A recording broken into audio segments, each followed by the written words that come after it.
Hi everyone, this is a technical analysis on USDJPY. Let's start with some fundamental background first. The Fed hiked interest rates by 25 bps as expected, leaving the policy statement unchanged. The market was more focused on hints and clues on the next Fed moves, but it got disappointed as Fed Chair Powell has just reaffirmed the data dependency and kept all options on the table. Yesterday, the USD strengthened across the board as the US jobless claims beat expectations by a big margin again, giving the market hawkish vibes. On the other hand, we got 2 days of high volatility in the JPY, as yesterday we got a leak from Nikkei saying that the BOJ will discuss tweaking the yield curve control policy at the upcoming meeting, which was the opposite of what the Reuters leak said last week. Today, the BOJ kept everything unchanged as expected, but indeed implicitly tweaked the yield curve control policy, keeping the target band unchanged but giving more flexibility with a hard cap at 1%. So they basically widened the yield curve control band without stating it explicitly. On the daily chart, we can see that the rally in USDJPY from the 137.95 support got rejected around the 142 handle, where we had the confluence of the 61.8% Fibonacci retracement level and the red 21 moving average.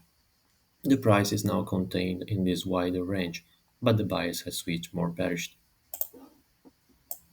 On the 4-hour chart, we can see that we had the sellers leaning on this top trend line to position for more downside, and then the whipsaws following the Nikkei leak and the BOJ policy decision today. The sellers will now try to find a resistance where they can lean onto to position for a breakout lower.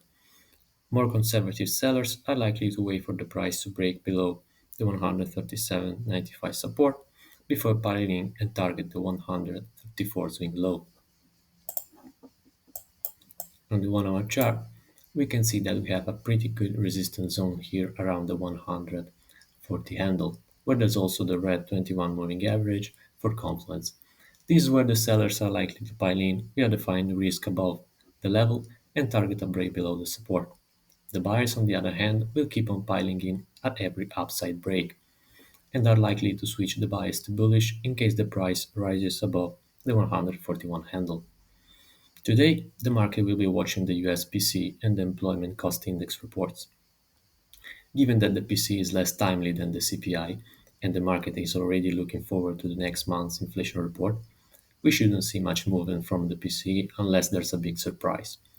In fact, the Employment Cost Index is likely to be more important, given the Fed's focus on wage inflation and the tight labor market.